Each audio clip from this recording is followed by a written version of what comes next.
Habíamos estudiado de este capítulo hace 15 días la parábola del sembrador o de los 4 terrenos, donde el sembrador salió a sembrar.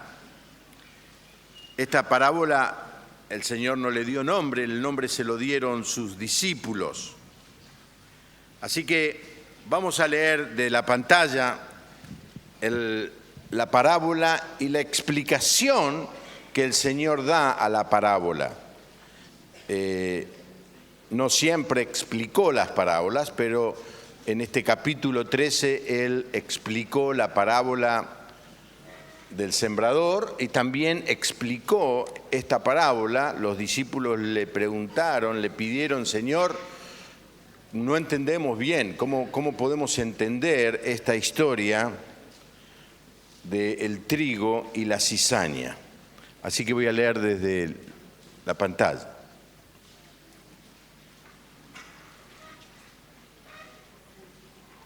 Buscado, encontrado, 10:24.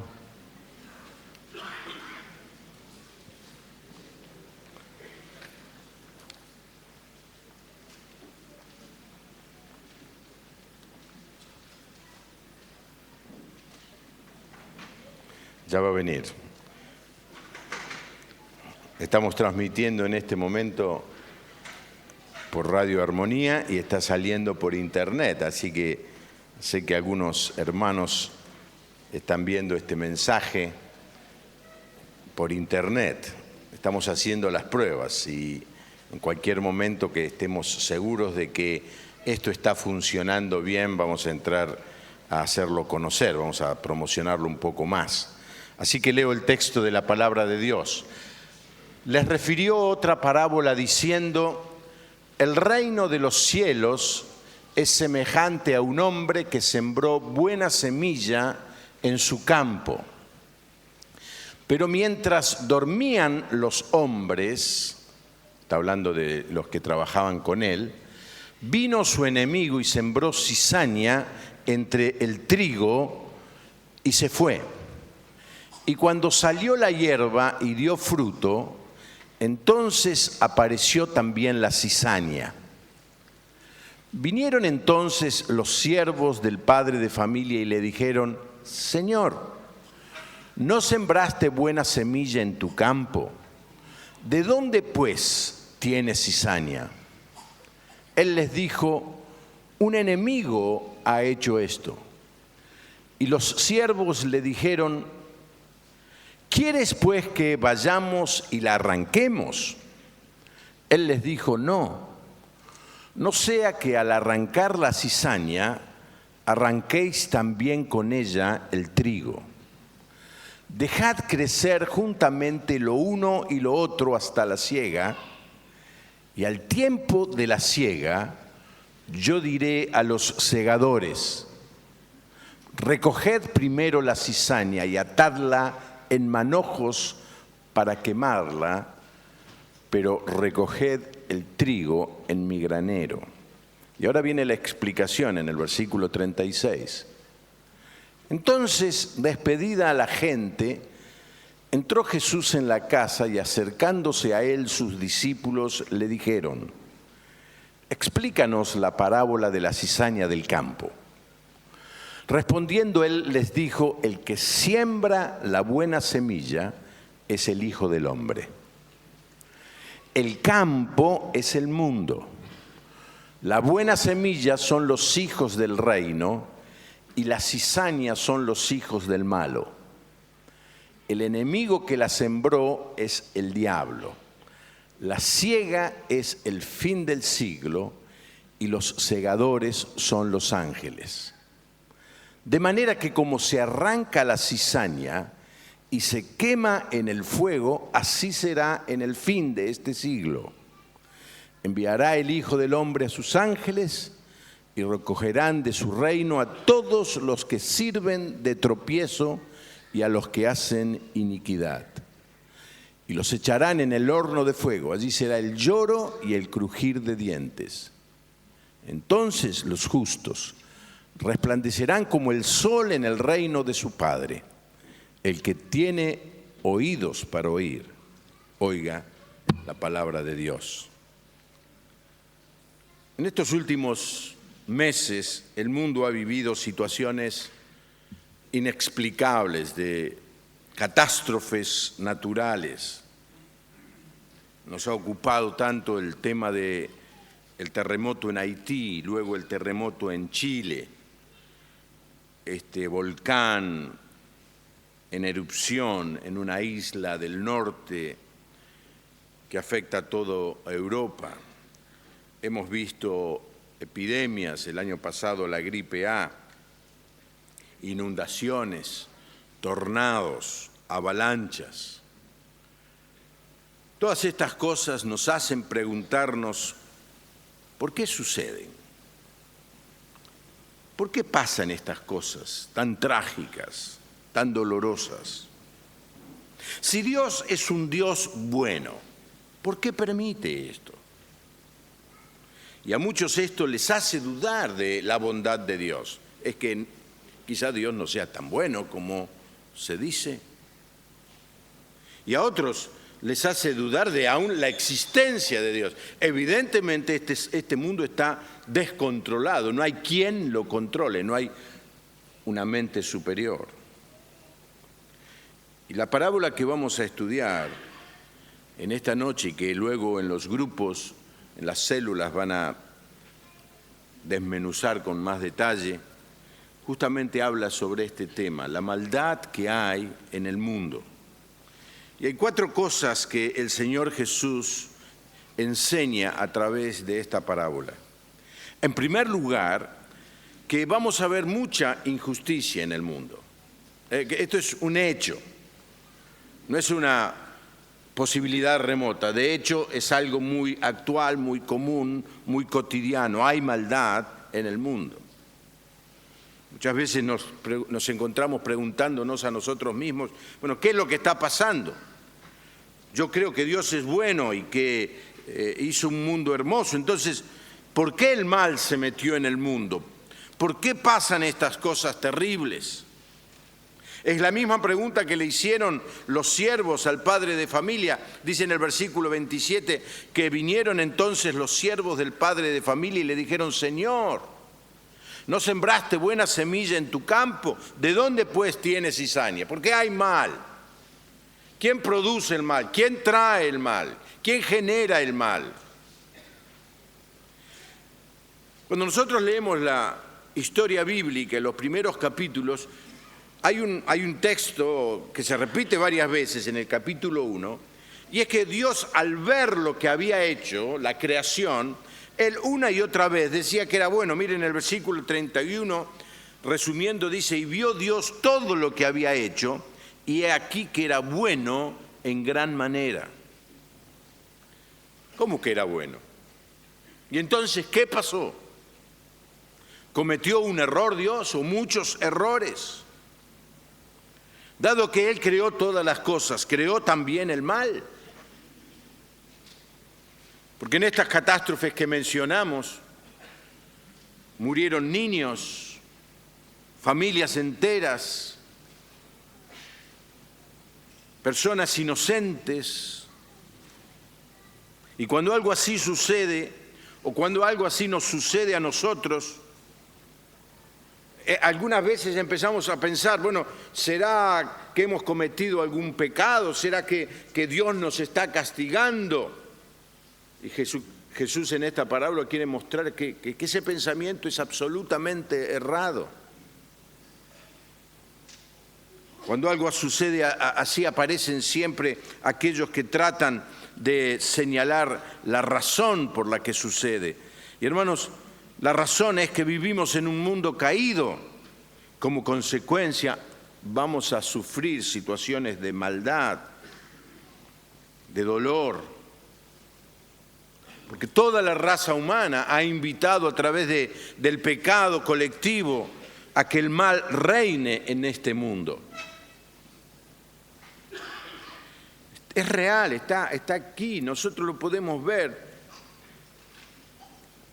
Ya casi nos estamos acostumbrando a no caminar por las calles. Y si lo hacemos, vamos por donde hay luz, tenemos miedo, hay maldad. A la gran mayoría de ustedes les ha pasado algo, alguna vez, que o lo han robado en la calle, o se les han metido en la casa, o les han sacado algo al salir del banco. A todos nos ha pasado eso. Y la gran pregunta es, ¿por qué cosas malas le pasan a la gente buena? ¿Por qué a los que tratan de honrar y obedecer a Dios les suceden estas cosas malas? Y lo que más nos duele y lo que más bronca nos da es por qué a los que hacen el mal no les pasa tanto mal, les va bastante bien y prosperan. Esta es la pregunta que se hace el profeta Jeremías en Jeremías 12:1. Dice, justo eres tú, oh Jehová, para que yo dispute contigo. Sin embargo, alegaré mi causa ante ti. Es decir, vos sos muy grande y muy justo, pero igual te quiero decir algo que no lo trago. ¿Por qué es prosperado el camino de los impíos, de los malos? Y tienen bien todos los que se portan deslealmente. Y nosotros lo vemos esto obscenamente en televisión. Los políticos corruptos que roban, que hacen desaparecer dinero como por arte de magia, que aceptan sobornos,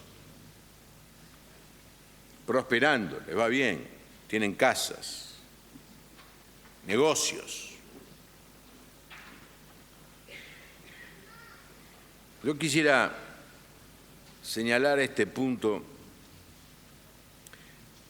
que muchas veces escuchamos cuando estas cosas malas de las que les he hablado suceden, que aparece alguien que trata de explicar que es parte del juicio de Dios.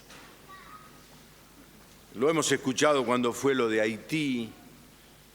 El terremoto vino porque esa gente era mala y vivía aferrada a cultos ocultistas. Tengan mucho cuidado de la gente que dice eso, tengan mucho cuidado. No tienen ningún derecho, ni tienen la menor idea por qué suceden esas cosas, y mucho menos porque Dios permite que esas cosas suceden.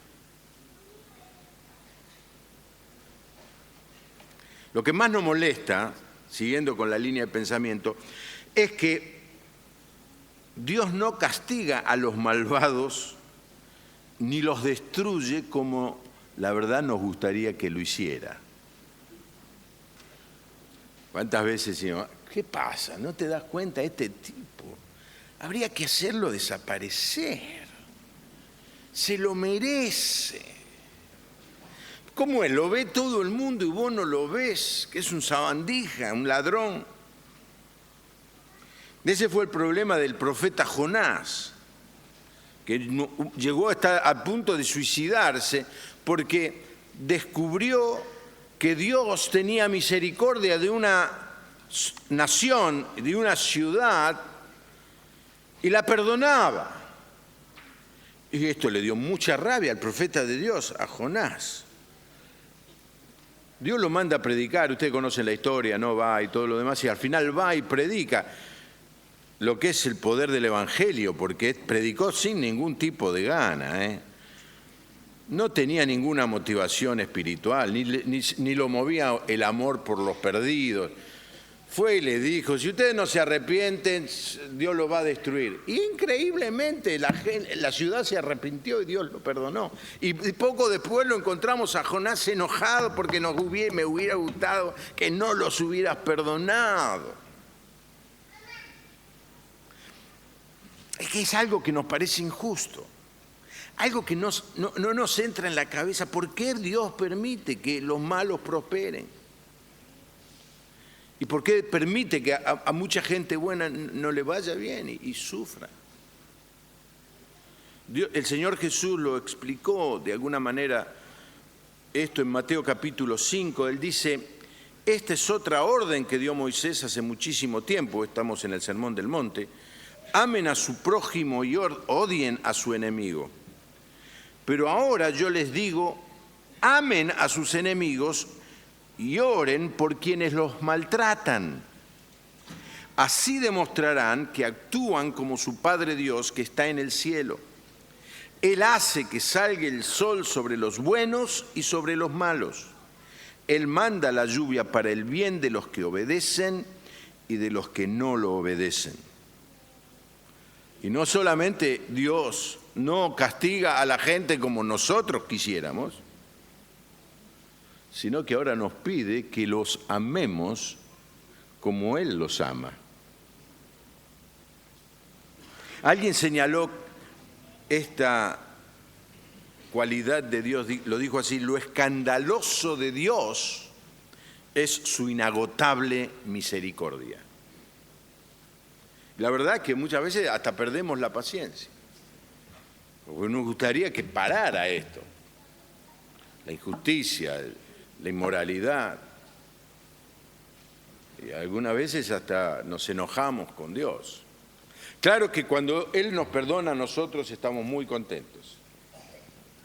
Miren con lo que dice el Salmo 103, mi Dios es muy tierno y bondadoso, no se enoja fácilmente y es muy grande su amor, no nos reprende todo el tiempo ni nos guarda rencor para siempre, no nos castigó como merecían nuestros pecados y maldades. Hermoso, gracias Señor que sos misericordioso conmigo, pero me da mucha bronca cuando sos misericordioso con otro. Especialmente si es mi enemigo o si es alguien que yo creo que es más pecador que yo.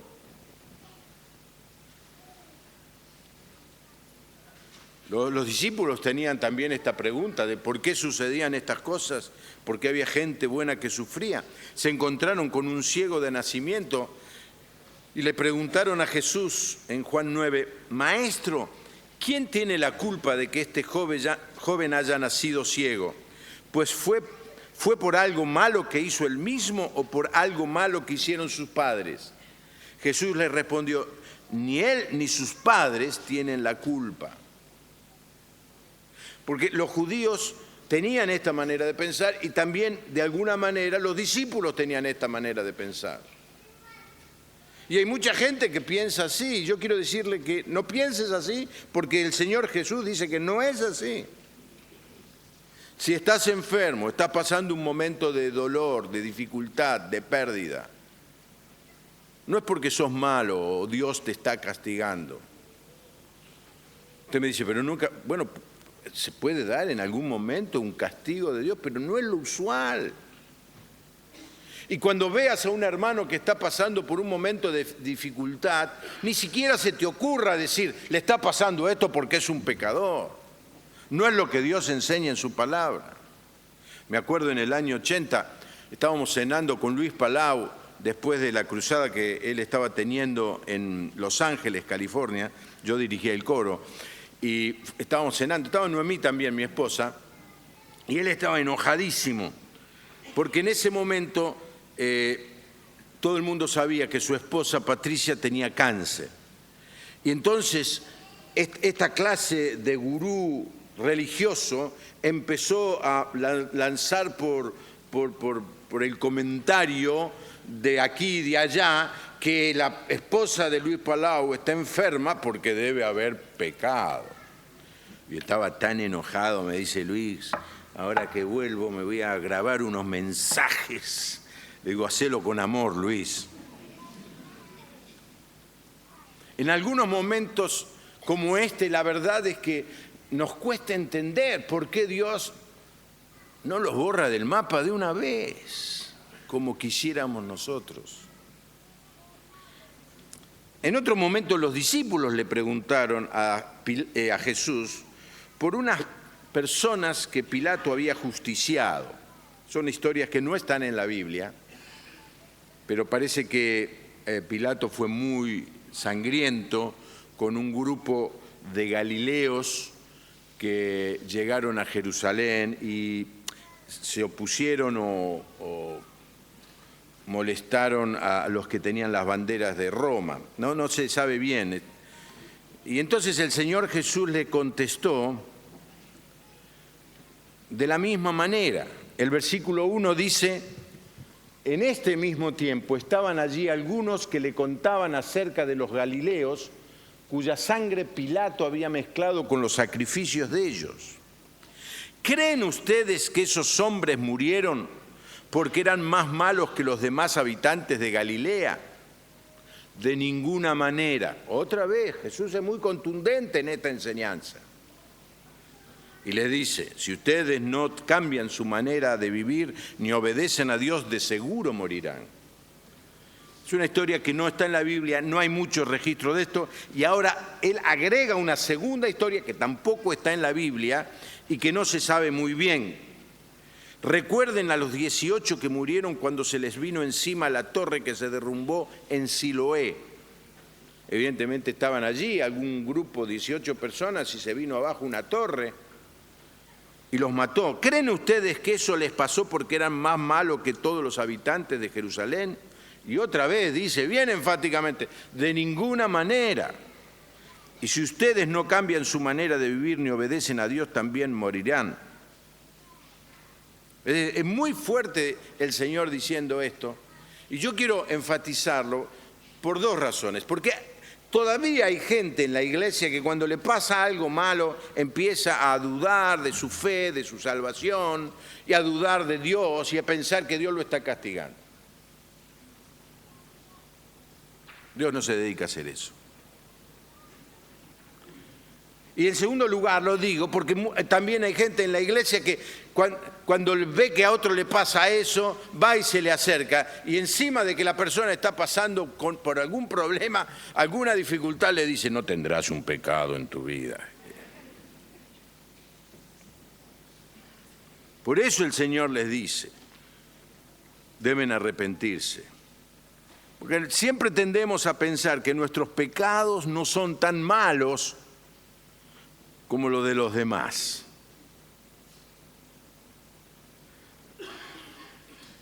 La verdad que también es cierto que hay muchas personas que merecían el castigo, déjenme que les diga, ¿no?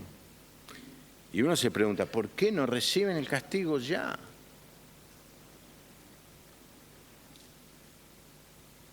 Y nos da mucha bronca ver que esta gente disfrute de la vida y la pase muy bien.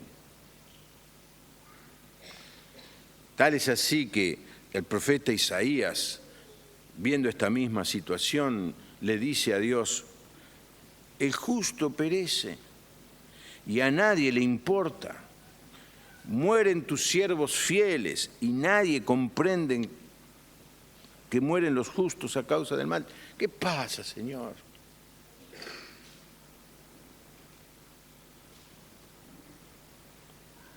El mundo está con fiebre,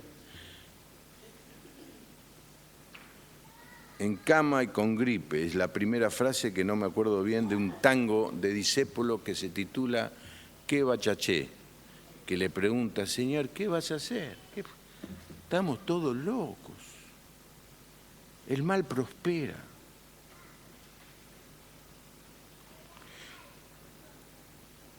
Así que la manera como Dios actúa se ve extraña e injusta.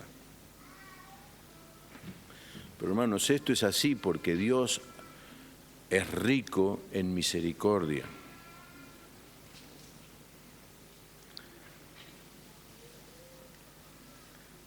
En segundo lugar, el mal en el mundo es resultado del trabajo del diablo. Miles de páginas se han escrito tratando de explicar el problema del mal en el mundo. La gran mayoría de quienes escriben estas páginas ignoran la manera simple y contundente como Jesús lo explicó. ¿Por qué hay mal en el mundo? Un enemigo ha hecho esto. ¿Y quién es el enemigo? La Biblia lo dice claramente. En 1 Pedro 5:8 dice, sed sobrios y velad, porque vuestro adversario, el diablo, como león rugiente, anda alrededor buscando a quien devorar. Existe el diablo. Tenés toda la libertad de creer que existe o que no existe. Los que más creen que existen son los de Hollywood, porque hacen películas del diablo todo el tiempo.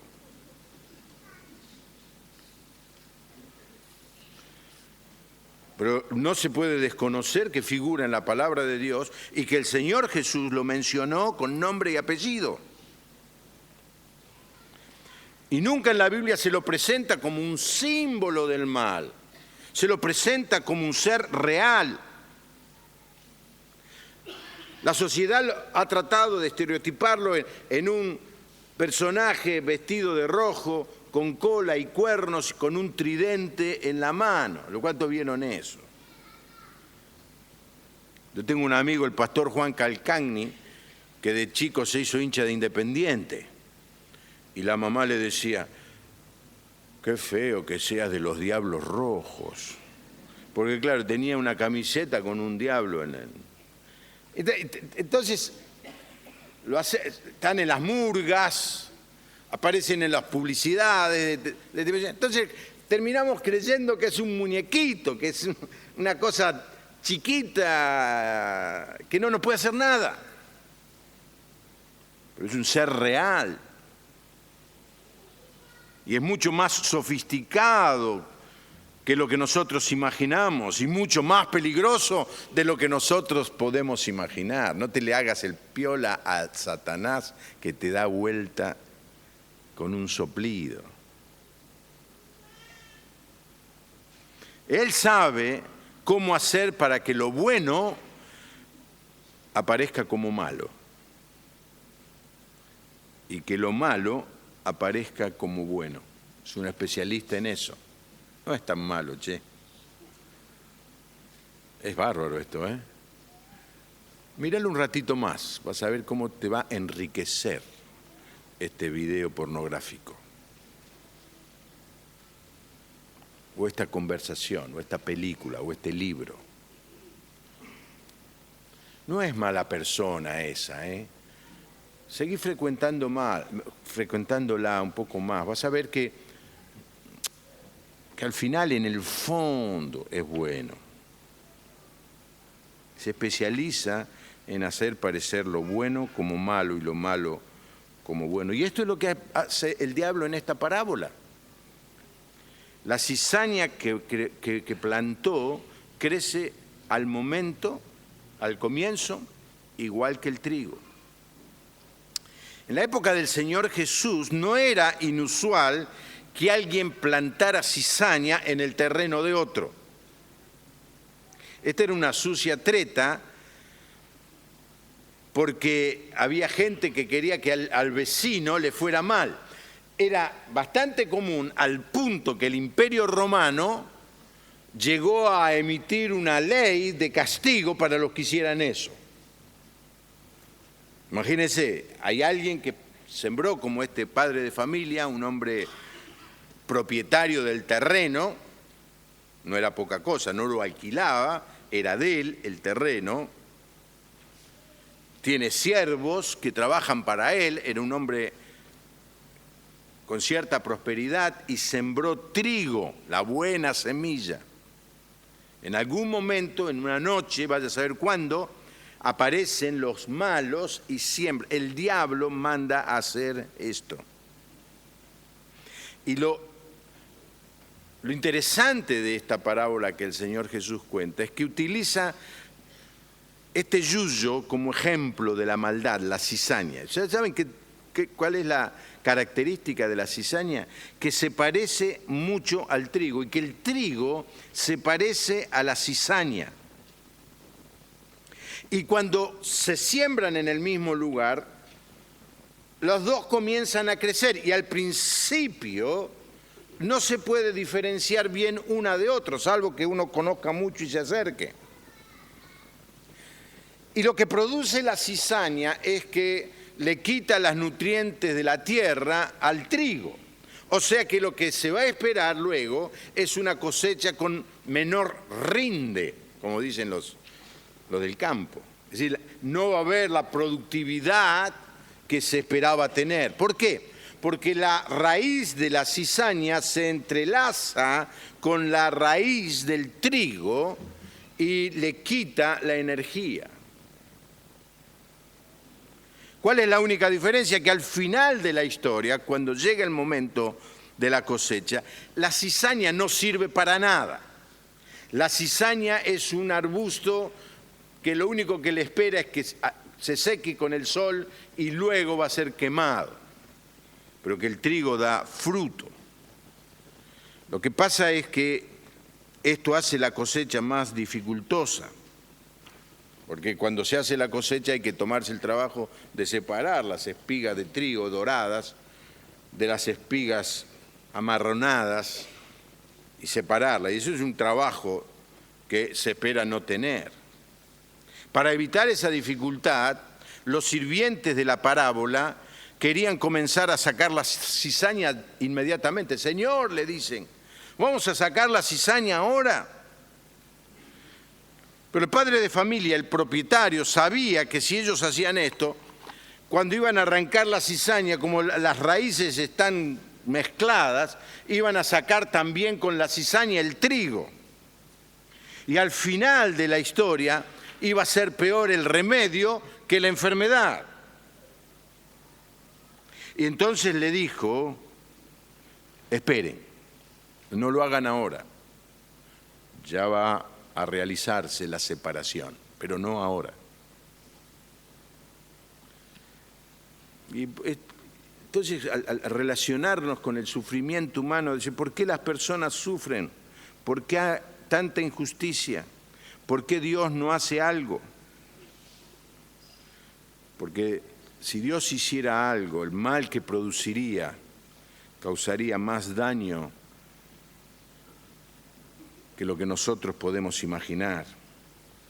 Esta parábola nos lleva al jardín del Edén. Allí Dios plantó un maravilloso jardín, un verdadero paraíso. No podemos ni siquiera imaginarnos lo hermoso que debería ser ese lugar, el clima, todo al alcance de la mano. Dos personas caminan por ese lugar, Adán y Eva, disfrutando a pleno. Dice que a la tarde caminaban con Dios. Yo no entiendo bien eso, pero caminaban con Dios, charlaban. Pero el enemigo aparece y siembra la cizaña de la duda en la mente de Adán y Eva. La duda de que Dios no es tan bueno, la duda de que Dios no es tan justo, la duda de que Dios no les ha dicho toda la verdad, así que Dios os dijo. Y lo que comenzó como una semilla en el corazón de Adán y Eva se esparció y hoy afecta a toda la raza humana. ¿Cuántas veces te hiciste esta pregunta? Si Dios hubiera solucionado el problema en ese momento, no habría pecado en el mundo, pero no estaríamos ni vos ni yo aquí. Muchas veces nosotros le queremos decir, le decimos, ¿por qué no castiga a los malos? Tené cuidado de decirlo porque te lleva la cosechadora, te lleva a vos, ¿eh? No nos castiga porque nos tiene paciencia. Dios es paciente. La tercera pregunta que nos surge en esta parábola es ¿por qué Dios tolera el mal?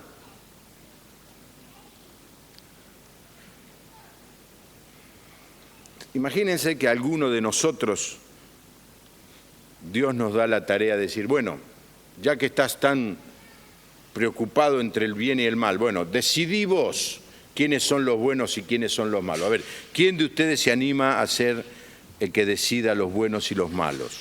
No veo que nadie levante la mano.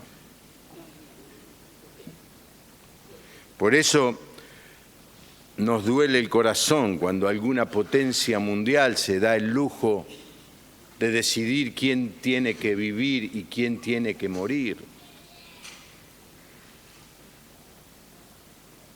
Cualquier persona que señale quién es el bueno y quién es el malo está ocupando el lugar de Dios. Nadie tiene derecho a hacer eso. Las personas más peligrosas que yo conozco son esos que pretenden saber quiénes son los buenos y quiénes son los malos, como en una película del western.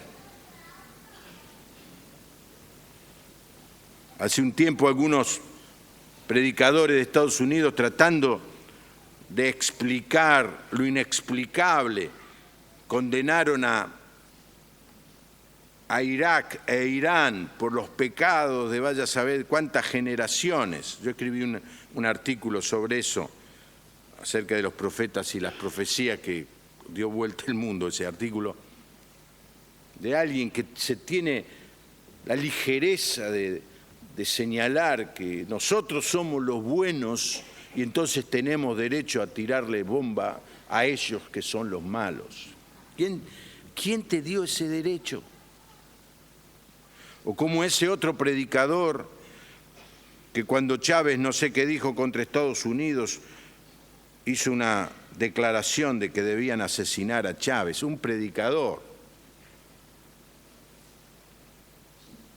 Son esta gente los que quieren arrancar la cizaña antes que llegue el tiempo de la cosecha.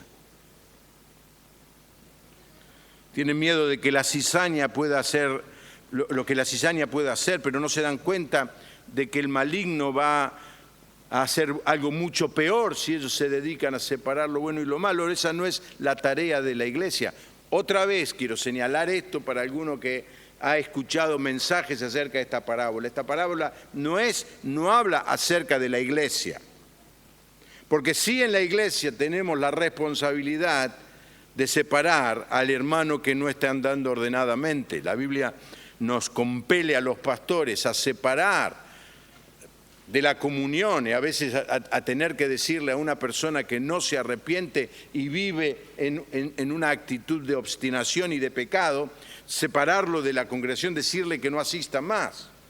Por eso esta parábola no tiene nada que ver con la iglesia, esto tiene que ver con el mundo. Y Jesús dijo que el terreno es el mundo, no lo digo yo.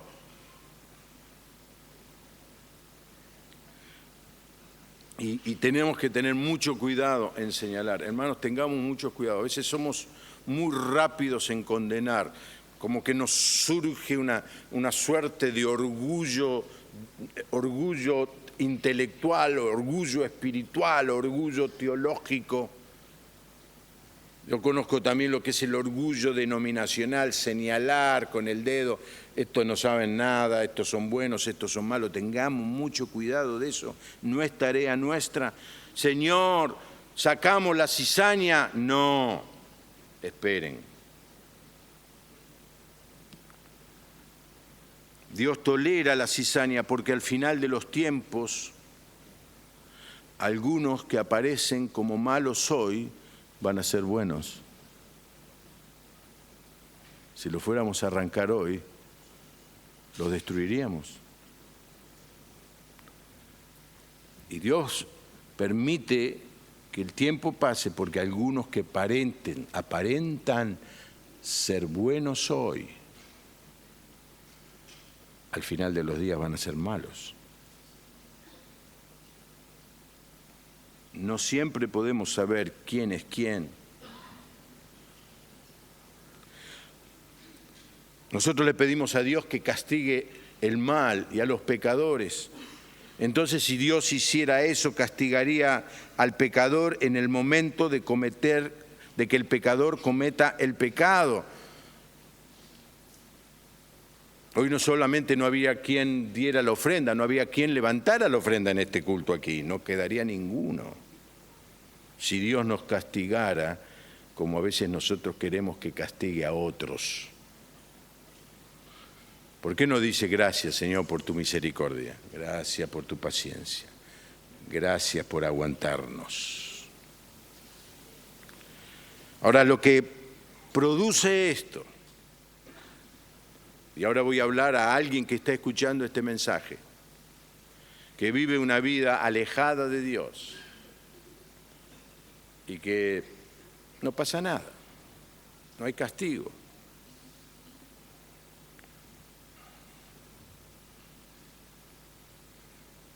Y avanza en el mal y no pasa nada, está todo bien. Che, Ese del castigo no es verdad. Uno puede hacer cualquier cosa, total. No hay juicio, hermano, son mentiras. Y muchos creen que esto es así y abundan en su pecado, viven el día de hoy pensando, está todo bien.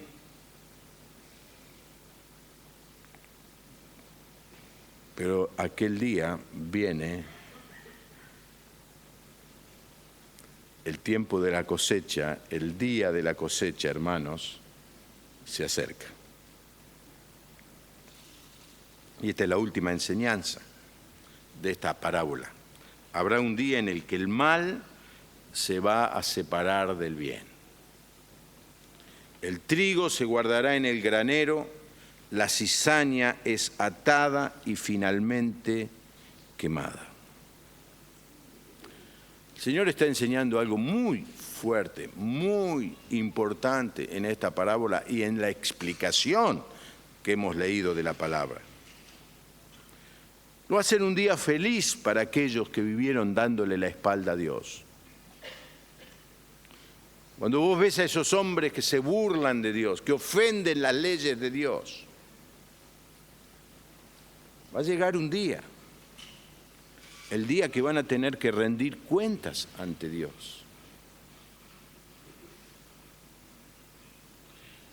Y hermano, la única manera de poder esperar con paz, con expectación ese día, es viviendo una vida como Dios quiere que vivamos.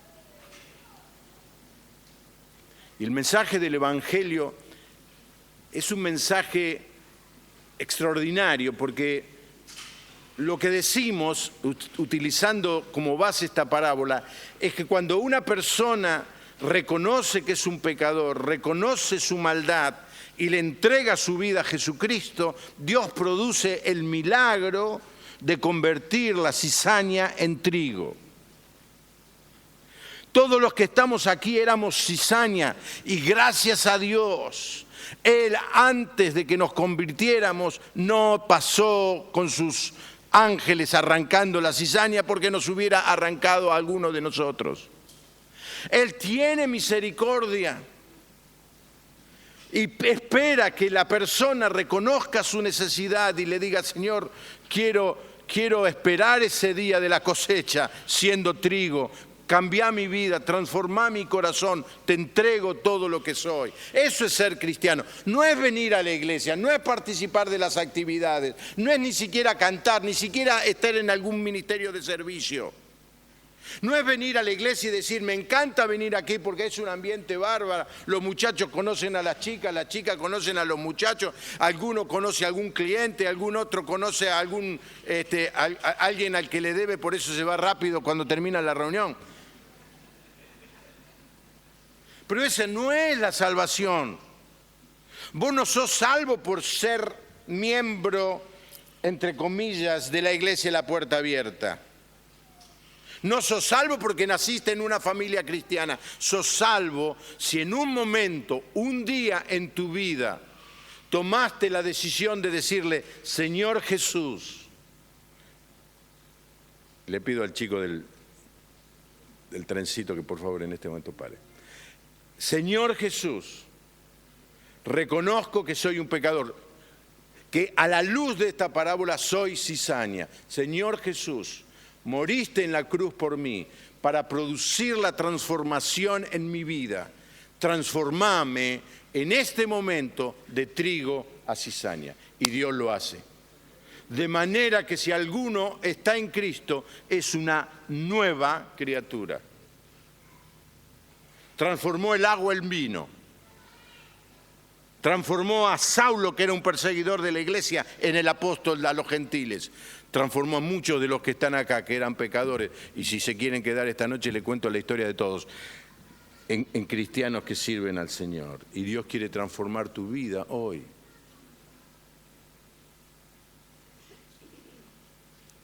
Pensalo bien, especialmente si naciste en una familia cristiana, si te criaste en la iglesia.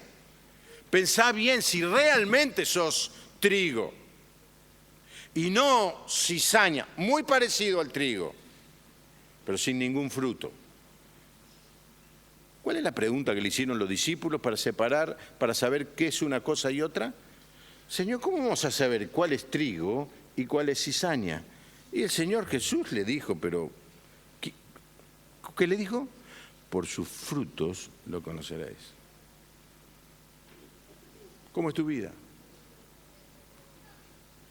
Cuando algunas veces le preguntamos a ¿usted es cristiana? Sí, dice, yo toda la vida. Me bautizaron en la iglesia. No, la pregunta es, ¿usted le entregó su vida a Cristo?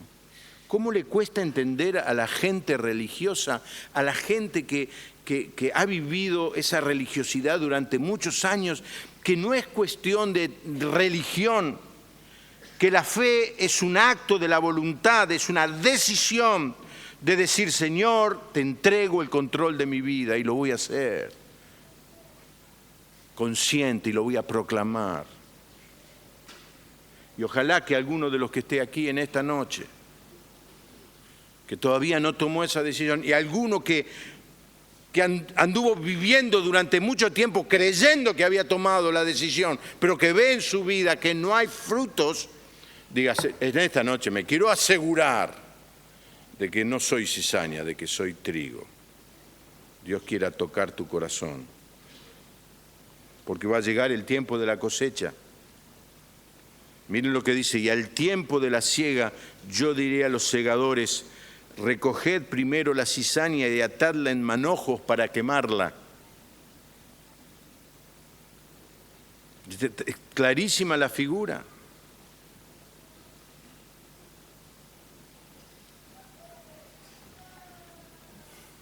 Hay un castigo para los que le dan la espalda a Dios. Yo sé que hay iglesia, la iglesia más famosa, la más popular de Estados Unidos. El pastor dijo una vez que él no iba a hablar nunca del infierno, porque asusta a la gente.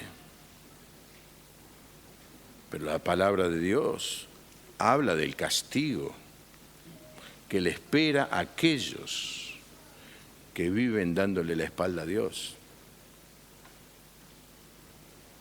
Yo quisiera borrarlo. Por supuesto que me gustaría predicar un mensaje mucho más hop hop, va todo bien, vamos para adelante, pero hay un castigo. El Señor Jesús lo dijo. Y yo quiero invitarte a que en esta noche reflexiones. Y si sos del Señor, si le entregaste tu vida, decirle gracias, Señor, que me tuviste paciencia. Gracias que no pasaste la cosechadora antes de tiempo y me diste la oportunidad de cambiar de vida. Pero si no hiciste eso, hoy es un buen momento para decirle, Señor Jesús, entra en mi corazón.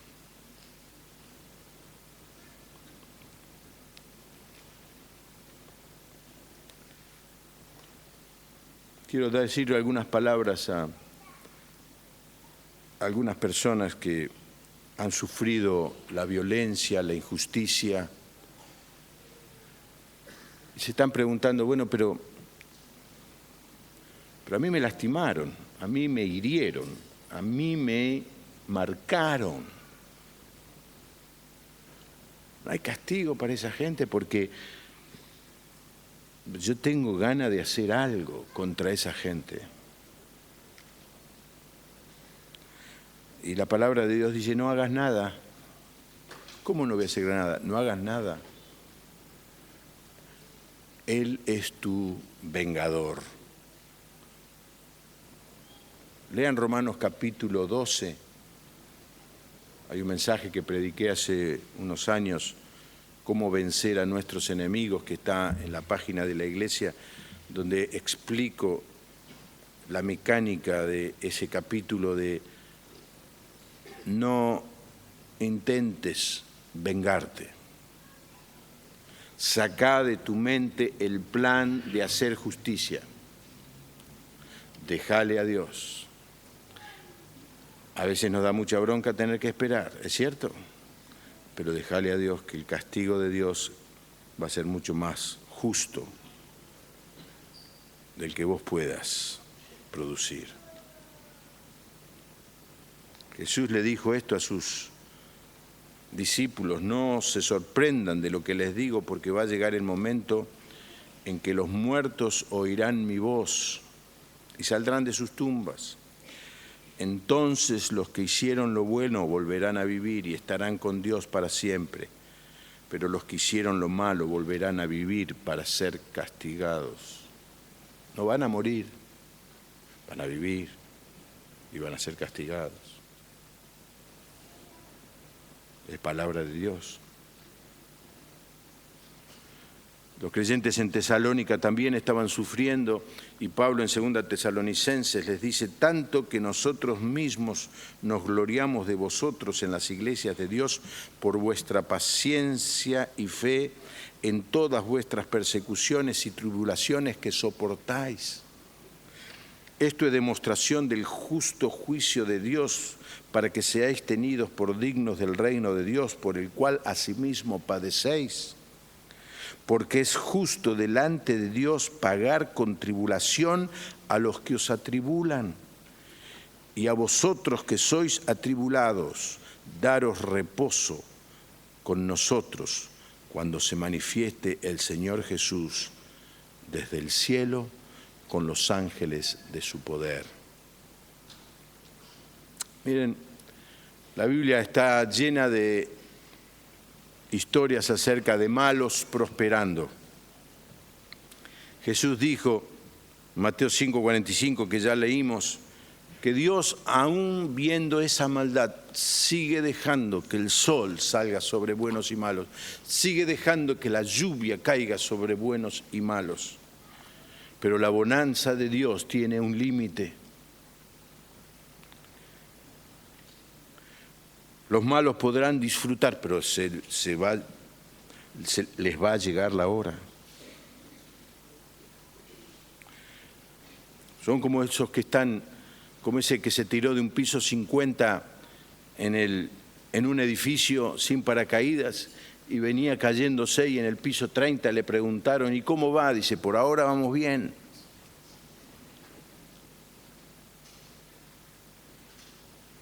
Pero el castigo de Dios va a llegar. Así que, hermano, te animo a quitar de tu corazón el dolor, entregáselo al Señor, como enseñamos el domingo pasado, entregale tu dolor. Sacate de la mente cualquier espíritu de venganza, de castigo, de devolverle al que te hizo mal. Sacá eso de la mente, porque ahora vos ya sos un hijo de Dios. Tu papá se hace cargo de esa persona que te hizo mal. Si no se arrepiente de sus pecados, va a sufrir el castigo que merece. Pero quizá lo mejor que podemos hacer es orar por esa persona para que Dios la transforme. La única posibilidad de salvarnos es arrepentirnos.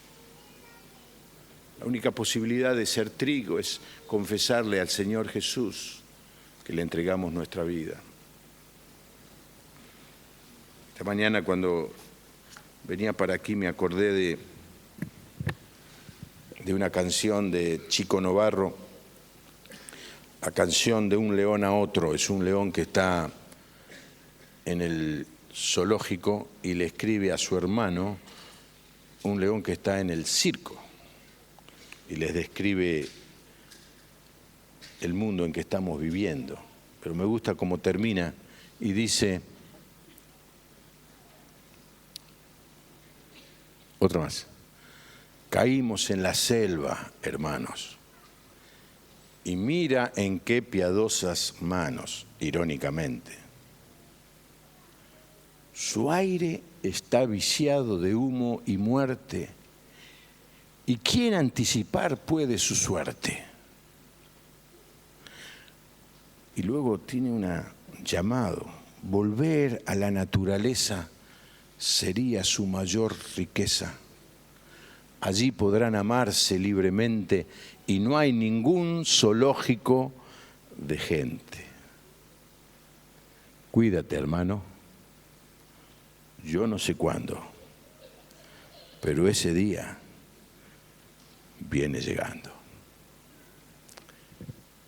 Si ese día fuera hoy, si el día en que el Señor mandara a sus segadores fuera hoy, ¿estás preparado?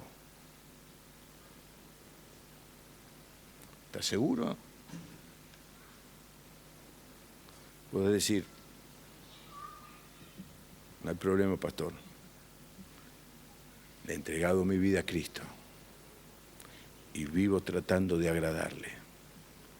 Fracaso, me caigo, tengo errores, cometo pecado, pero hay un canto de libertad en mi corazón. Soy una nueva criatura. Pero si no tomaste esa decisión, ahora que vamos a participar de la cena, toma esa decisión. Te invitamos, el Señor te invita. No mandó la cosechadora todavía porque te está teniendo paciencia. Y decirle, Señor Jesús, te entrego mi vida en esta noche. Inclinamos nuestro rostro y oramos al Señor. Tomamos un minuto. No importa donde usted esté, quizá alguien esté escuchando este programa por la radio, está en su casa o en el auto. Quizá usted está viendo este programa por internet, o cualquier persona que está aquí sentada. Reflexione, hágase esta pregunta: ¿soy yo trigo? Si la cosecha fuera esta noche, ¿iría al granero de la casa del padre de familia?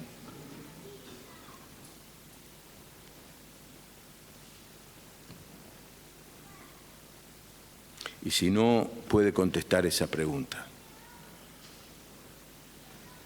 cuando le pongan un poco de pan en su mano y le den la copa, 2000 años de la historia de son Jesús, el símbolo 200 años de la historia argentina. de que la salvación y el perdón que Dios le ofrece no es gratis.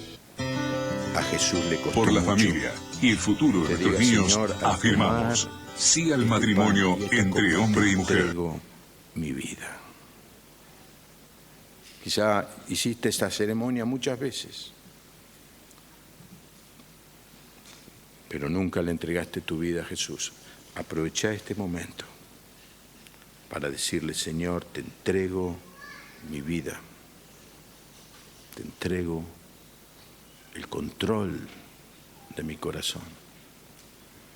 Me quiero ir de esta casa, de este salón, de este templo, con la certeza de que si tú vienes a producir la gran cosecha en esta hora, yo soy parte de tu familia. Señor, queremos darte gracias por haber tenido paciencia con nosotros. Si hubieras enviado a los segadores a sacar el trigo, a sacar la cizaña, muchos de los que estamos aquí hubiéramos terminado en la condenación. Pero tuviste mucho amor y misericordia por nosotros y nos esperaste. Y diste tu vida por nosotros. Y Señor, queremos recordar ese momento cuando te entregaste para ganar nuestra salvación y hacerlo con mucha gratitud. Gracias, Señor. Soy feliz porque soy de la familia de Dios. Me salvó con su sangre, me lavó con su sangre y me salvó.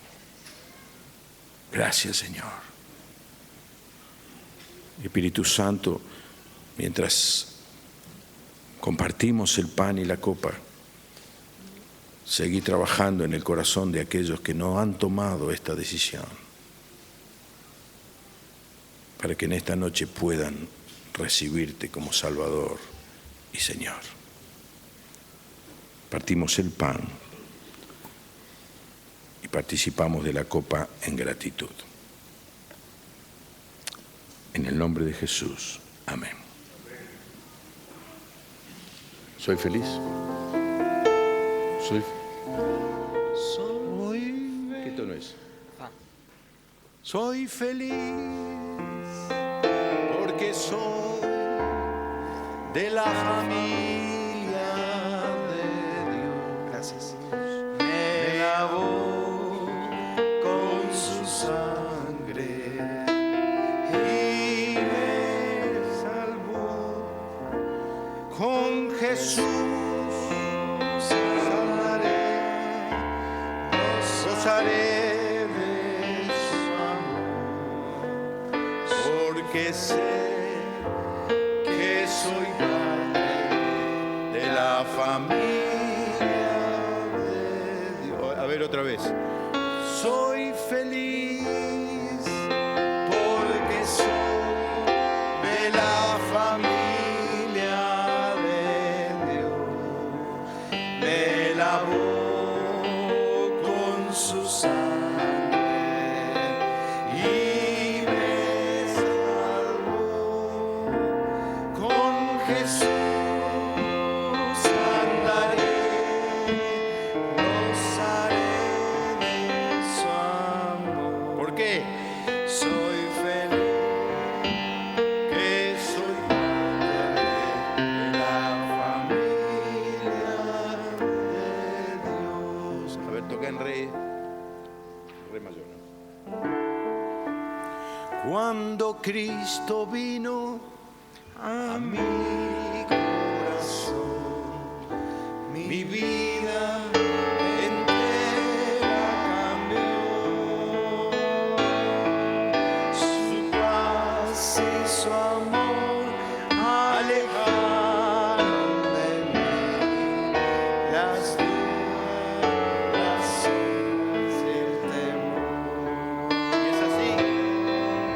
Mi vida comenzó cuando el Señor llegó, y hoy puedo cantar de su amor.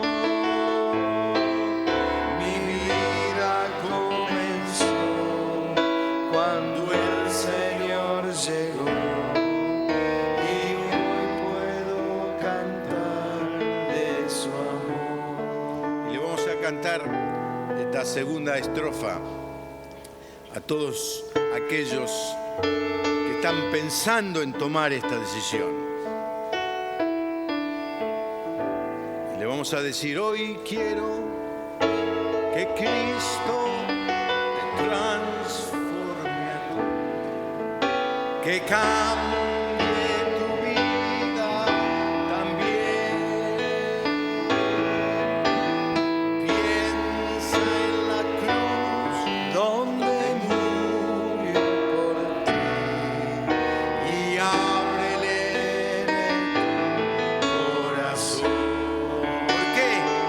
A ver, mi vida comenzó cuando el Señor llegó, y hoy puedo cantar de su amor. Mi vida comenzó cuando el Señor llegó, y hoy puedo cantar de su amor.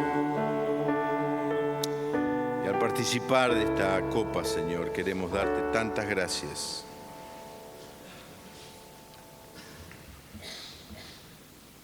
Porque un día transformaste nuestra vida.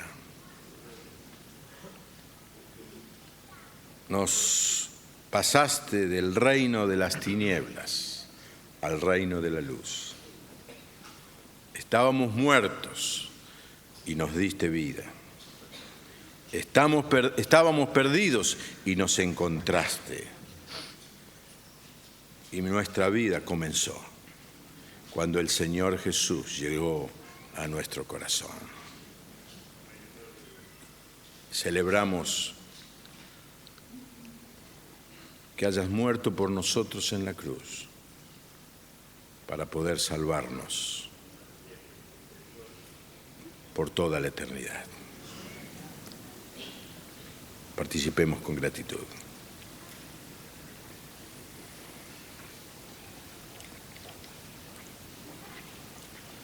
Mi vida comenzó cuando el Señor llegó y hoy puedo cantar de su amor.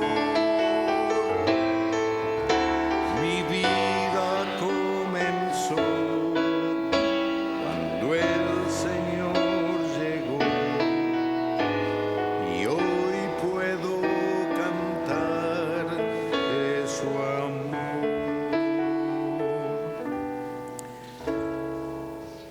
Déjame que